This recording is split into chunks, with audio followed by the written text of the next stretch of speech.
Hello to my fire signs, Aries, Leo, and Sagittarius. Welcome to the Cancer full moon. You'll find the timestamps for your rising signs listed below. Hello Aries rising, welcome to your horoscope for the Cancer full moon, happening on December the 27th at 11:33 a.m. if you're in the southern hemisphere with me. So the evening of Boxing Day would be the perfect time to spend a little time with the moon and to shed some great big fat tears if you need to. So first things first, the day that this happens, Chiron also stations direct. So if you put your memory back to the last horoscope that I gave you 2 weeks ago for the Sagittarius new moon, and we spoke a lot about Chiron, well, today, or the day of this full moon on the 27th, is the day that Chiron will station direct. So whenever something in our galaxy does that, from our perspective, it looks as though they begin moving forwards again rather than backwards. We talk about it. And we're probably going to be talking about it for the next 6 months at least. I've got to say, Aries rising, Chiron is going to be a hot topic. There's going to be lots of language around healing, hopefully, and also a lot of language around the wounds that we bear, that we carry with us, consciously or unconsciously. It doesn't really matter. Chiron speaks to both, all wounding. Now, Chiron, as I said in the last horoscope, has been in Aries since 2019 and will be there until 2026. However, next year brings with it all of these aspects, all of these conjunctions, and these pivotal moments of revelation. I suspect, I can only hope for all of us. For you, Aries rising, Chiron is in the first house, so this is really private for you. This is really something on like a soul level, something really to do with your makeup. Now, back to Cancer though. Let's enjoy the rest of 2023 as much as we can. And I don't mean that in a way of like party hard and anything like that, although if you want to, go for it. I kind of mean it as like, take the moment to reflect. Let the moon reflect yourself back to you. Let the moon reflect some of your emotional ebbs and flows back to you. As I said before, like if you want to cry, then cry at the full moon. Cry on the 27th. We've been through a lot this year, huh? There's been a lot of really difficult astrology, a lot of hope in the tarot cards, and a lot that we've had to kind of reconcile moving forward. It does feel like we won't be going back, that we can only move forward at this point in time. It doesn't feel like there's a space that we can scurry back to like the good old days. Things have changed, and for you and for a lot of people. Cancer in the tarot is the Chariot. And so, like your sign, Aries rising, this cardinal initiator, except for you it's fire, for Cancer it's water, it's our emotions. The moon itself is actually the ruler of Cancer too, like yours is Mars. So you can see what the moon has to offer us is Cancer's specialty. On your birth chart, Aries rising, Cancer rules the 4th house, which is our home, our roots, our ancestry. So maybe have a little think about those topics and have a think about the gratitude that you have for those that have gone before. Have a think about how proud you are of yourself for building and maintaining familial relationships that are perhaps separate to your bloodlines too. Not everyone sort of gets down with their family. Some people find it really difficult to maintain those relationships or to engage in them. And so in the contemporary world, we really do look to our mates often, don't we? For a bit of tender loving care, for a bit of friendship and family bonding. It's nice to know that there's people in this life that have got our back, that are looking out for us, that love us as if we were family. Loving as if turns it into it is so. Families made up of all manner of different personalities and different relationships. They don't have to be related to you for you to feel like family. So think about those topics. Think about your physical home itself. Think about where you're living right now, and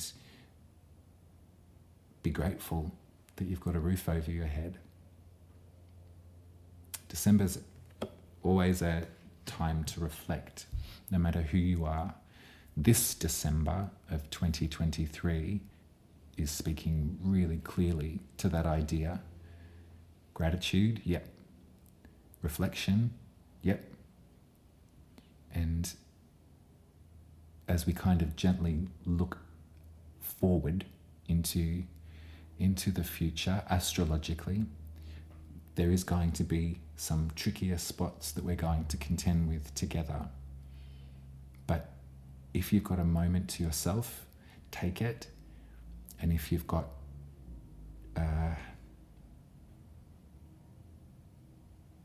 some feelings to get off your chest, then get them off.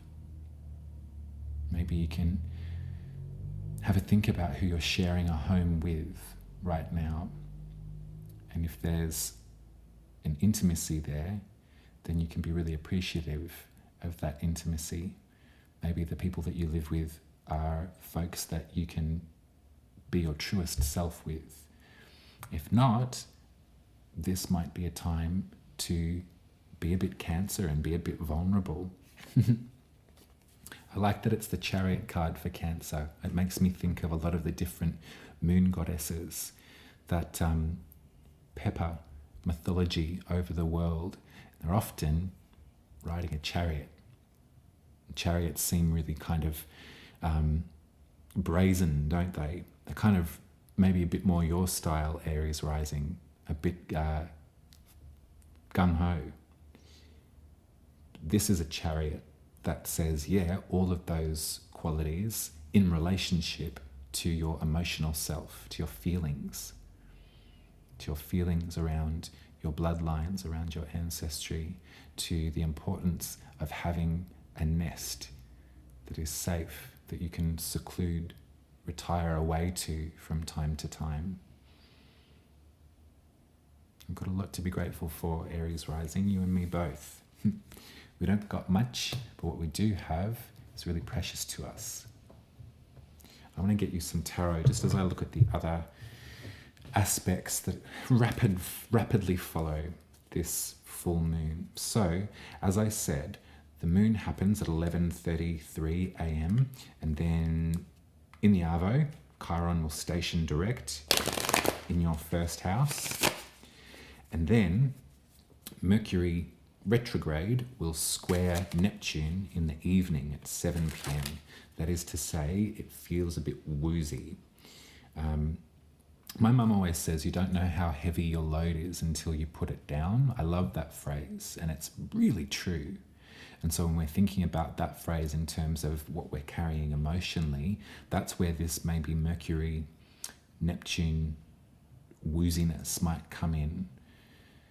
There's such power in energetic release when we come to reconcile some of our emotions, or we come to allow our bodies to feel them, can also take it out of you. So perhaps this is what I can see here is there's this moon, this spotlight, and then Chiron stations direct. So it's like, here's that wound. And then Mercury squares Neptune. So it's like, oh, golly. Now that sounds heavy, but I think if we kind of allow ourselves to work with it and be sort of brazen like you, then it's going to be really worthwhile, I think. Over the next few days as well, there's some chaos. So Mars will square Neptune on the 29th, 2 days after. And then On the 30th, Venus will enter Sagittarius. So there will be sort of something kind of nice about perhaps reacquainting yourself with a bit of hope and faith again, like we talked about last horoscope. But yeah, like this is the major story here is Aries rising, that it's sort of like, I've got to believe in something. I'm going through it right now and I'm accepting the offer. I need some support in this. So perhaps on the 30th, you can sort of remember that Venus is in Sagittarius, sort of beaming down, being like, it's all right, babe, we got this. Like, what did you want to, like, let's pray together. And then on New Year's Eve, on the 31st, Jupiter will station direct. And so that's in Taurus, in your second house, which is your coin, your values. So remember, when anything up there stations, either retrograde or direct, we talk about it. So Jupiter is the one that expands and grows and emphasizes. So this is, yeah, sorry there's so much sort of gobbledygook. I'm just sort of getting it clear in my mind, but it kind of feels like this sort of, like there's a direct conversation about your autonomy, Aries rising, and the way that you structure your life, the way that you provide for yourself, that has some soft spots, that has some hard, tender moments. But the astrology is sort of like cajoling you and willing you to feel it all, to kind of assess it too. And then a little spurt of optimism right on New Year's Eve. Jupiter's really trying to zone in on this sense of values, this sense of finance and stuff. And you remember that there's been sort of eclipses there over when the dragon's head was in Taurus too. So there's been that sort of urgency to get this sorted. Well, perhaps this is like, it kind of feels like the decisions that you know that you need to make are they're taking form. Yeah. Think about your relationship with your caregivers if you can, if that's something that you are able to do without too much heartache. Perhaps you really love them and that's really great.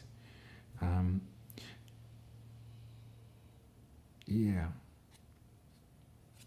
You showed up in the center of this one, Aries rising. The Emperor is about autonomy, isn't it? It is about sort of this being master of one's own dominion, one's own center, one's own self. It's really a brave thing to do, to be like, no, this is actually how I live. It's different to the way that other folks do. These relationship structures are different, perhaps, to the way that other folks in, mainstream society do it. But I've got control of this. This is how I like it. Maybe there were some conversations over this holiday period where you had to sort of do that. You had to be like, actually, this is how I live my life. This is who I am. All of this talk about sort of like the difference between family and the chosen few that we decide are our family. This period of time always brings up these dynamics to reckon with, doesn't it? Some folks find themselves back in the, traditional family unit or family environment. Some folks lament it because there's no connection there anymore. But for whatever, we can't help but think about where we came from at this time. And Tarot is saying that as you do that, and good on you, it's difficult to face sometimes, but as you do that, Aries rising, remember who you are. Remember that this is your life. You've only got one, and you're making of it what you wish. That's awesome. There's some love here too that I really feel. The Princess of Cups in this particular deck. Swap out Princess for Page, although I think Princess is like much better. But this is someone who was sort of like raised by love. I'm coming back to sort of emotions and feelings again, because it's cups, and that's what, Cancer's a water sign. Cancer speaks to the cup suit in the tarot. And the princess doesn't really need to mince words or anything like that. The princess knows what they're feeling, what they're going through, and how to articulate that. And perhaps there's sort of like a bit of support from them in order for you to articulate that too, and also to sort of like have you feel that you are in control of your life. Got the Star again. You've got nothing to hide, Aries rising. You really, really don't. It's a wild time to be alive. And what really matters to folks is being assessed. You're not the only one to sort of think to yourself, I don't know how much of this I can either stomach anymore or ignore anymore. There are some folks that are here at this present moment. In fact, it's controversial. I believe that you're here at this time, Aries rising, witnessing what you are witnessing for a purpose. That's either to... the purpose is really up to you, isn't it? But what's going through your mind and what you're sort of like absorbing about the way that the world works and has worked for a long time. And that sort of sense of injustice, but there's also some solutions here that I really feel. And I am focused on a sort of grander sense of humanity too. The Star is Aquarius in the tarot. And for you, Aries rising, that's your 11th house of humanity. The Star is the one that is sent here to move the water of life and love for thirsty humanity.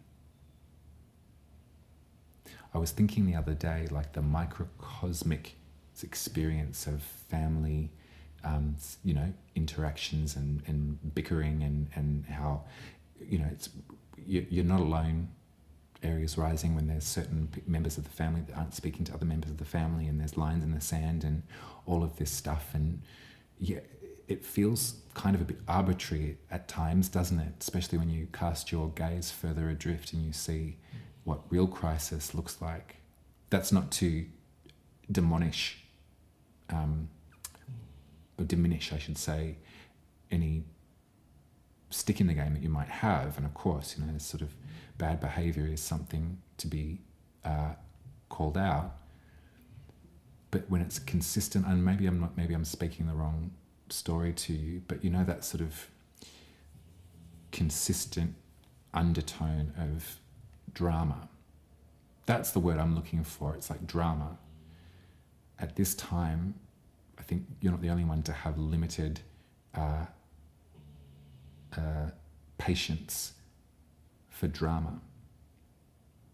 It's almost like there's bigger fish to fry, and it's like you're standing in your own power, your own self. Not because you're up yourself, although it's good to be a little bit up yourself, but to be kind of in line or in line with your values, your principles. The way that you live your life, Aries rising, is different from other people, absolutely, as I said before. And there's reasons for that. Because on a sort of mass cultural wavelength, we know that we've been greedy bastards for way too long, and it's got to stop. And so by taking less, as you do, or taking alternative routes to get to where you need to go, by focusing on X, Y, and Z, as opposed to, the big bucks or fancy cars or real estate portfolio,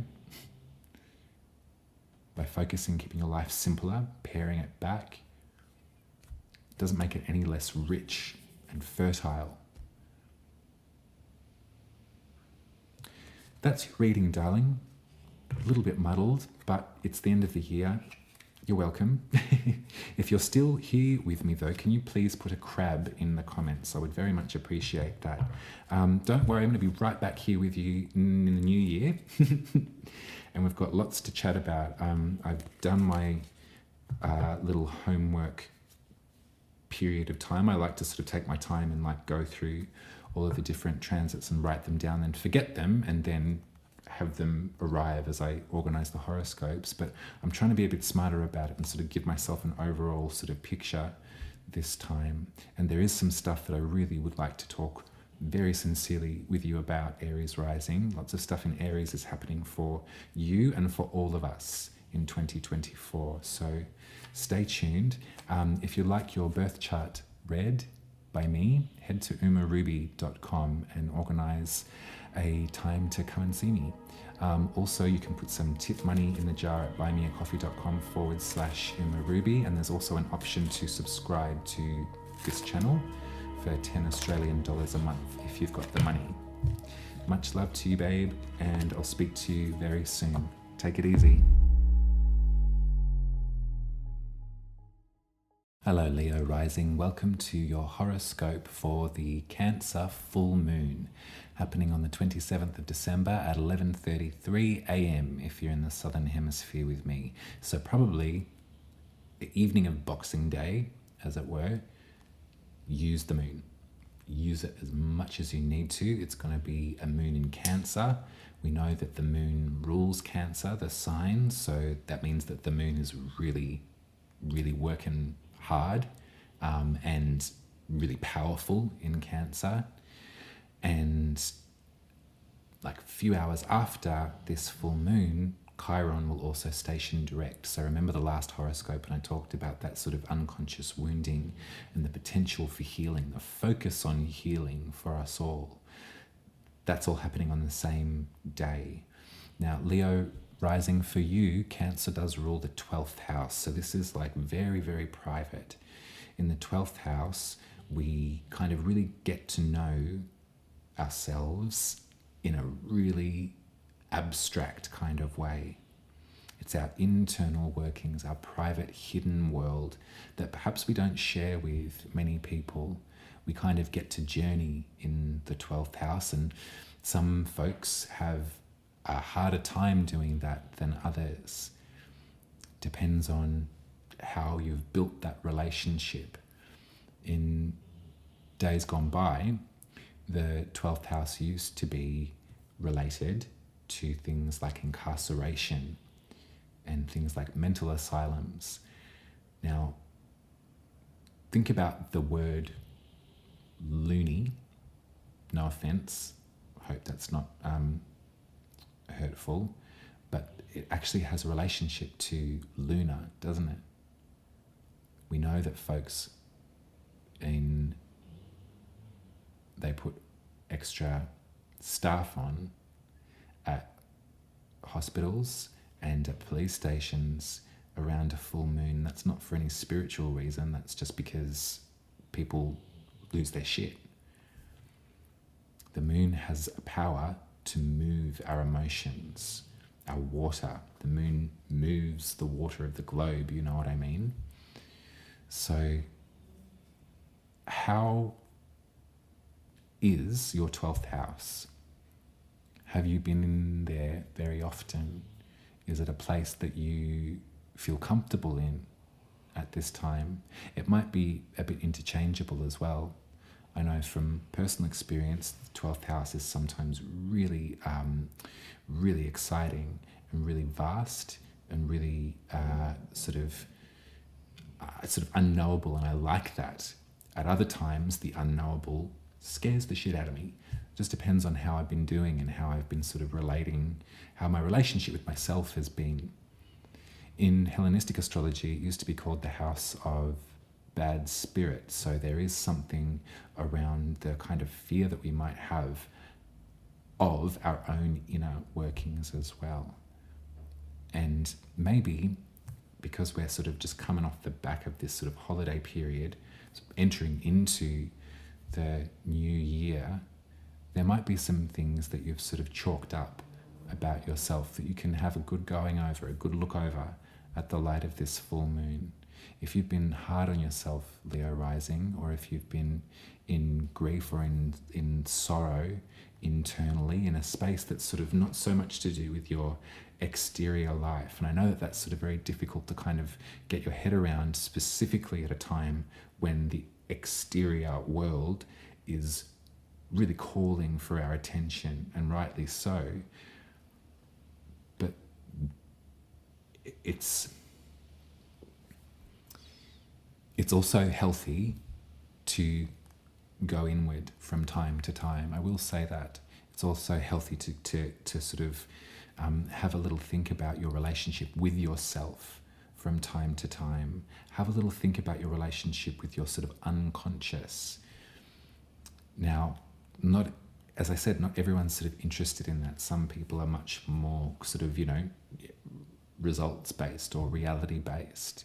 And that'll be up to you to decide if your 12th house is a place that you hang out in a lot, that you enjoy, or if it's somewhere that, as I said, is a little bit sort of spooky.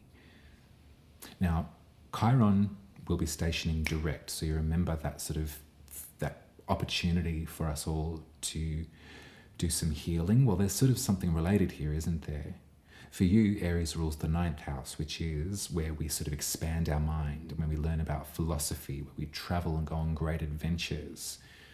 So what I see here is potentially if you've been feeling a little bit like unable to speak, in the sense of you don't feel smart enough to sort of speak on these topics, or if you've been sort of looking for some sort of mentor, or if you've been feeling really out of step with your faith at this time, then Chiron stationing direct after this moon, as I said, is a real opportunity to start working on some of that healing. Now, yeah, the Chiron in the 9th house too does remind me of sort of religious trauma or religious abuse. So we'll put that where it needs to go. That might be something that you can have a think about too. Perhaps because the moon is so powerful in Cancer, you can sort of embolden yourself. Because the 12th can speak to our spirituality, but it doesn't really have language. It's very private. There's no sacred rites that you need to voice or enact. There's no ceremonies. There's no commandments in the 12th house. It's kind of the opposite to all of that sort of structure. It's really vast and sort of unexplainable. Some people have tried to get there. Some people do get there often. There's a lot of folks journey in that place in different ways and in different for different reasons. Some folks believe that the 12th house is potentially in relationship to what our souls have experienced before this lifetime too. Some folks think that it's the sort of critical moment of pre-birth. So perhaps a sort of like a Rolodex of past experiences can flutter up in the 12th house. If you have planets in the 12th house too, Leo rising, it might be worth a look to see which ones they are. Anyway, after all of this sort of holiday procession, and I'm not sure what you're doing, maybe you don't celebrate this time of year, some people don't, but there may have been those strange relationships that we come back to, if but once a year, or dynamics that we don't have to often deal with, but for whatever reason at this time we have. This might be bringing up some stuff about your 12th house, about your the good health of your relationship with your unconscious. There might be some of that sort of Chiron wounding in the organized religion house of the gods that you were reminded of during this time as well. But remember that this Chiron placement is such an opportunity to heal if we can allow ourselves to. So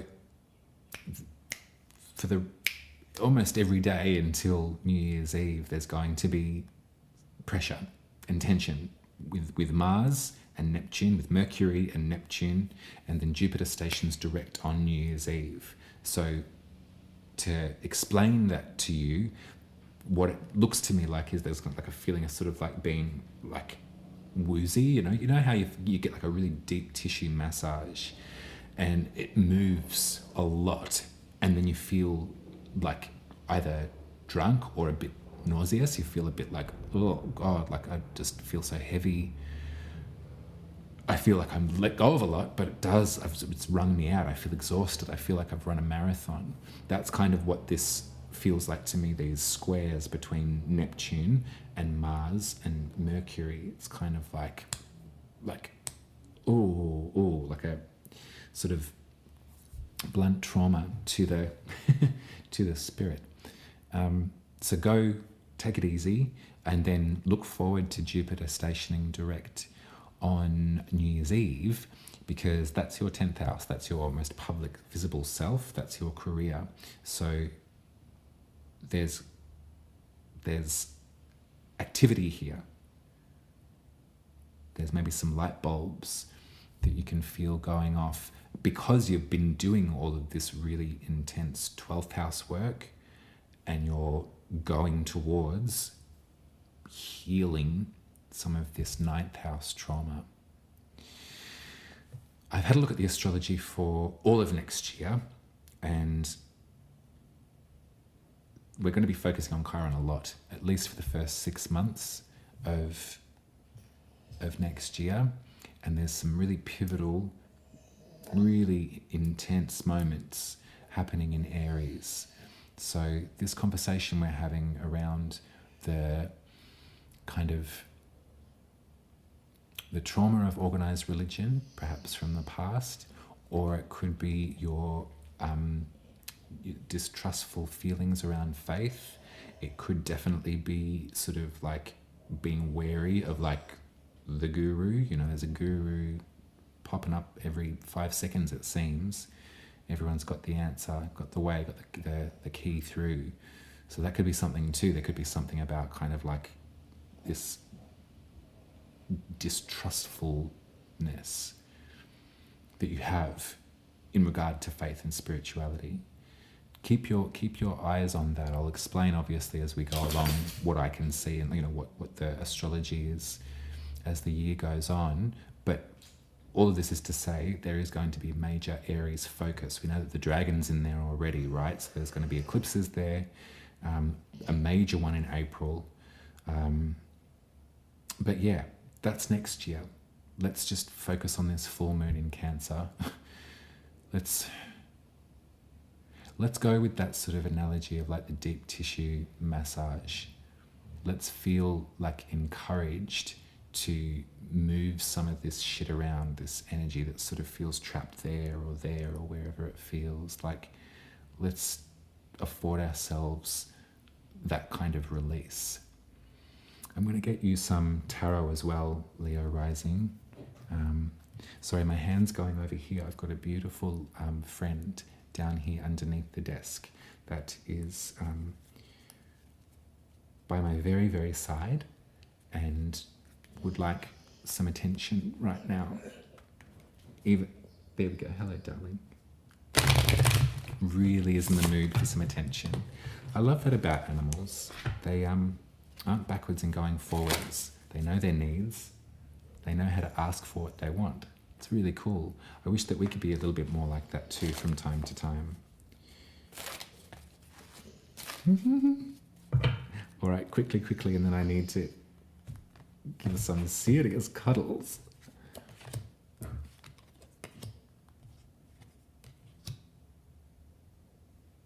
Stunning. Okay, so let's keep our eye on Taurus, I would probably say.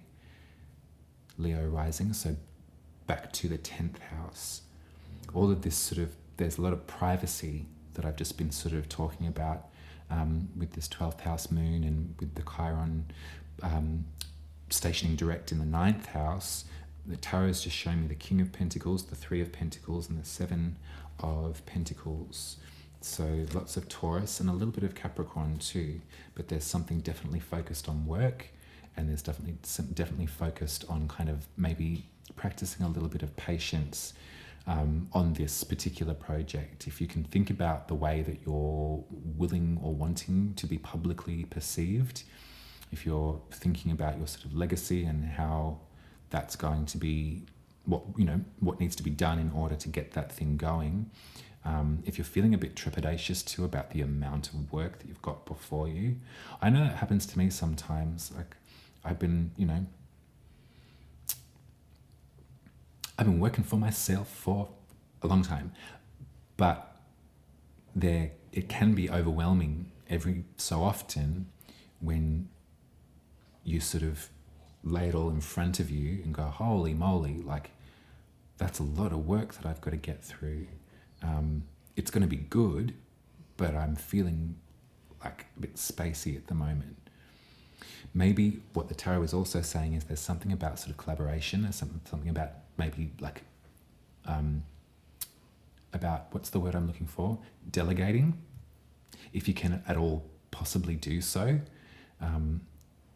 We kind of feel that it's difficult to ask for help sometimes, especially if the kind of person that's sort of like, oh no, it's all right, I'll do it, I'll take care of it, no dramas, I'll do it. That can be awesome when you're firing on all cylinders, but if you've got like a lot to sort of get through, it might be worth seeing who you can sort of, I was going to say rope in, but you know what I mean, like who you can ask to help out. There's definitely someone here, the King of Pentacles is someone that's like really, really good at that kind of rhythm, They've their first time at the rodeo. They're good at hard work. They're good at launching. They're good at, and also starting again too. That's the funny thing. In all of the different work that I've done over the years, that was sometimes the most daunting prospect. It was sort of like there's the crescendo of a project culminating, but then it's like back to the drawing board, like back to, starting from nothing. Some people really like that. That's the most exciting part. The brainstorm can feel a bit sort of overwhelming sometimes, especially if you're either not used to needing to find that energy source to get it happening again. Look to Jupiter stationing direct on New Year's Eve. I'm not even sure if you'll be focused on work, although if you do work for yourself, there's not really big room for holidays, really. I was looking at a funny meme the other day. It was like, I decided to quit the 9 to 5. It was bringing me down. So I decided to work for myself. So now I work 24/7. You probably know that idea. Anyhow, Jupiter is going to get that magnifying glass out and get things sort of moving again. They've stationed direct from New Year's Eve. So as we enter into 2024, there might be an extra bout of energy for you to work with. After you've let this full moon in the 12th do its work too. Inwards to go outwards sometimes, inwards to go outwards. I know how vital that part of the balance is too. You can't consistently always be living on the outer, present, give, show. You're a Leo rising, so possibly, or actually you're a Leo rising, so here's my advice to you, babe. You need some time that's like downtime as well. I don't know why that was, I'm not reprimanding you, but you Leo risings could afford a bit of that from time to time. Anyway, that's your horoscope, darling. I hope that was helpful. If you're still here with me, leave me a crab in the comments. If you'd like me to read your birth chart, head to umaruby.com. If you've got the capability to subscribe to this work, you can subscribe to my horoscopes for 10 Australian dollars a month at buymeacoffee.com/umaruby. And you can also throw some tip money in the jar there if you'd prefer to do that. Do head to Umaruby. If I've not met you, I'd love to, and I'll draw you up a chart and read it to you. That's it. I'll see you next year. Wow. And as I said, have been studying, and I will continue to do so over the coming break. But there's lots happening, especially in the first half of next year. So I want to make sure that everyone's feeling prepared and feeling grounded and feeling ready to face it. So, to be continued. Love you lots. Take care, Leo Rising. Hello, Sagittarius Rising. Welcome to your horoscope for the Cancer full moon happening on December the 27th at 11:33 a.m. if you're in the Southern Hemisphere with me. So it's the final lunation for the year. And I'm sure that you can agree with me that we've got a lot to contemplate at this time. And there's probably a lot of emotions that we are going to receive the invitation from the moon to process and to feel and to release a little bit.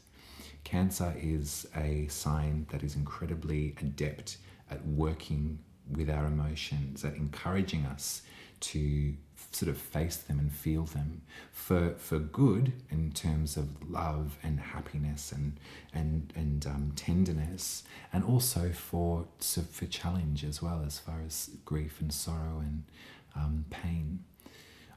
I love Cancers. I think that they're sort of one of the most caring signs on the zodiac, and it's really great when you look at your birth chart because you can flesh out the idea of astrology into the idea of, well, I'm not just one or the other.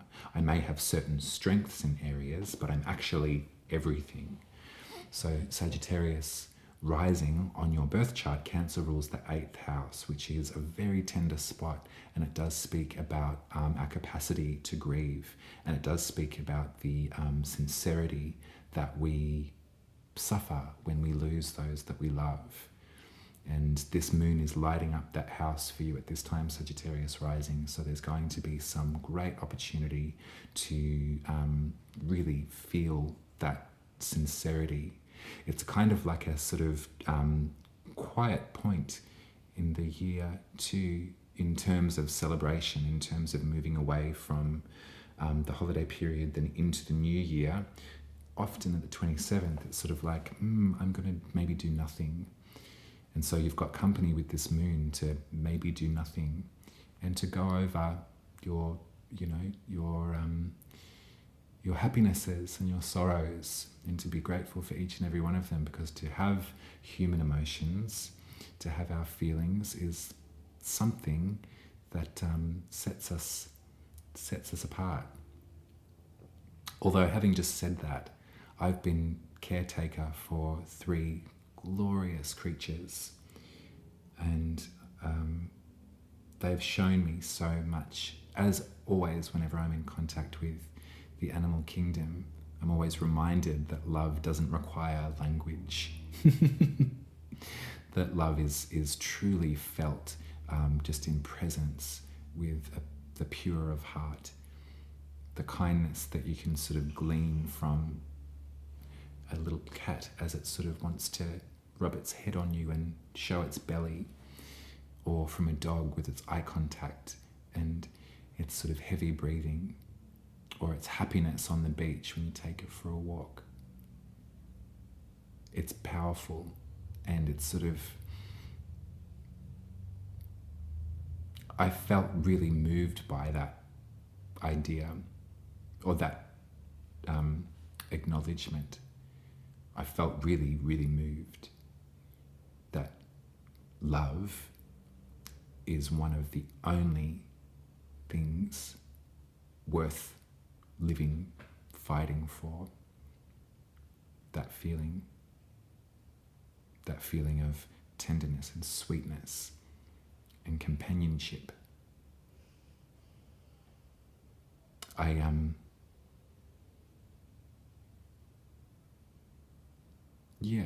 There's so much that we can learn from our animal friends. And I really hope that I come back as a dog, because I think that I'm the right person for the job. I think that I would really love that. So I'm going to make my little full moon wish on that principle as well. It's a tender moment. Tender moments. These are tender moments. this is the life that we've been presented with. This is the reality that's occurring. Part of my study in astrology has been to sort of go back and to find the commonalities between the configurations of the planets and try and piece back, and when was the last time that this happened? And what's been unfortunate for me in my kind of study is to really realize that a lot of human history has been marked by these moments of supreme terror and conflict and hatred and death and war. And it's disheartening to realize that. And so I've been a bit reluctant. No, I haven't been. I've been doing it, but it's like in the current climate, in the current state of what's going on, and also the realization rapidly sort of coming to folks that things as they are cannot go on any longer. But what do we do about it? We sort of feel, we feel so trapped in that kind of reality. What I intend to do moving forward with this stuff, and not to sort of predict the worst or anything like that. That's the job for other people to do. It's I had a very, very difficult experience at the Libra solar eclipse of this year. I really lost faith with my own work because I was really, we all were met with such grief and such tragedy, almost, sorry, I just dropped my stone, almost to the moment. And it was a pivotal moment in Australia's history, and the injustice that I witnessed, that I felt when Australia said no, was echoed to the letter with the tarot and with the astrology. However, I felt completely powerless. I felt that it was sort of like, well, what's the use in predicting any of this stuff or seeing the pattern here if I can't stop it from happening? And I guess by witnessing the patterns, Dashi's come to say hello. Hello, darling.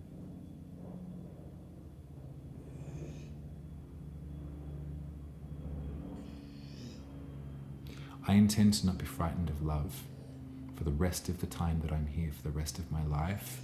When I feel it, when I'm presented with it, when I'm offered it, I'm going to take it. I'm going to take that love. I'm going to take it really sincerely. And I'm not going to be frightened of it ending, because life has taught me, I understand, that everything comes to an end, that we must say goodbye to those that we loved the dearest. And that's a part of that's a part of life. But that doesn't stop us from engaging in the love in the first place. This conversation's probably coming out because the 8th house can bring up some really tender emotions, Sagittarius rising, so I hope that you feel comfortable with me going there. Also on the same day as this full moon, Chiron will station direct, so there's more to talk about, you and I, around this unconscious wounding, about your worth, about your sort of creative output maybe not being worthwhile or not enough, or there might be some limitations there. You may have been told that to live creatively and freely is a waste of time or not your style or something like that too. That seems kind of, it's attached, everything's linked to each other, isn't it? I value your commitment and I value your presence here, Sagittarius rising. I think that what you've decided to put your time and efforts to is really valuable and does center love right in the middle. I'm really proud of you that you've been so brave as to not let the ending of a relationship or the moment of having to say goodbye stop you from further engaging in love. The moon is sitting at 4 degrees of Cancer, and the tarot card for that is the 2 of Cups. And this card tells us that this is the only reason that we're here, is to love, is to feel it and to show it and to share it, to spread it around. Take a leaf out of the animals in your life. You know that feeling? It's not once your dog has never said to you, you know what, babe, I love you. But they say it to you every day. That's the point of life as far as I can see it. Maybe there's something in here about this sort of legacy of the human condition being so tied to hatred and to war that we cannot stand to look at any longer. But rather than not standing to look at it, we're going to change it. We're going to be brave with our love. Right before New Year's Eve, Venus will enter Sagittarius. So maybe after this sort of moment of real sincerity that you're going to share with the full moon in Cancer, you might feel that beautiful hope or that beautiful beckoning finger from Venus in your first house. You might feel that sort of ability to love again. I'm going to get you some Tarot Sagittarius Rising, and then I think I might just call it a day. It's been really lovely for you to hang out with me this year. I've really appreciated it.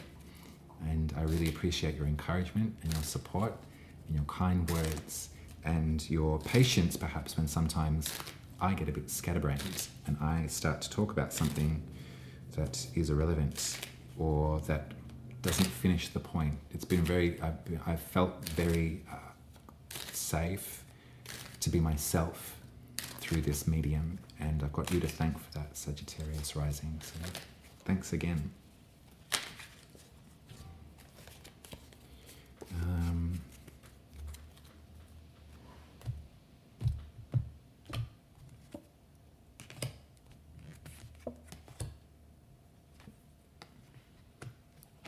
You got the Two of Cups again, different drawing. This is the Hermetic Tarot by Jeffrey Dowdson, but it's based on the same school of thought that Pamela Coleman Smith drew the Rider-Waite deck on. The Hermetic Order was a magical society in the Victorian era, which really formalized the tarot into its relationship with astrology. And I really like reading about it. But this card sort of, it's every single love song that you've ever heard that has made you cry. It's every time that you've caught the eye of someone and you've just felt in your whole body that they love you, and that you hope that you're projecting with that eye contact that you love them too. And then you both start to laugh. It's cuddles in the morning, it's cuddles at night. It's tickles behind the ears. It's time and space with someone that really knows you and understands you and wants you here, wants you around. It's doing things for one another that you don't even think about, don't even give it a second thought. You need it, I've got it. Don't worry, let's get this organized. That's the Two of Cups. And there's something stable about this. It's separate from infatuation. It's separate from a grand love affair that's sort of over and out, like a match struck and then burned out. There's something kind of really solid about it. You can almost feel like, when you look at a tree and you're sort of like, whoa, that's a pretty massive tree. And you know that it's like exactly the same size, but underneath the earth. Like, whoa, that is rooted, that is sincere. It's also sort of like that shape, isn't it? Which is really beautiful to think about. When I am talking like this, I want you to imagine in your mind's eye, think of someone who has a really consolidated language for the way that their mind operates. They could be really smart from your perspective. They could be really sort of analytical and inquisitive. They could also have had a checkered past with their mental health, and they've found strategies and they've found ways to be able to get to know how their brain works rather than being frightened of it. And they've come to this point where they've actually got a really great deal of skill in that area. Because what I feel is that there's this kind of vibe going on. And this might be part of this shape. It might be the sort of roots in the tree. Maybe you can sort of think about your beloveds and be like, oh, Uma's talking about X, Y, and Z, so and so. You can admire this character. And they're complementary to you too. Fire and air is really great. They sort of promote one another in a way, don't they? Got to be careful, because too much air and you'll blow out the fire, but too much friggin' oxygen and the fire won't stop. Yeah. So think about that. But maybe, yeah, like, and it could be someone that you've had to say goodbye to as well. And this little reading to cap off the year is just to honour them and to commemorate them and to maybe let you know that they're thinking of you too. Really smart, really intelligent, really brave, really analytical, taught you a lot.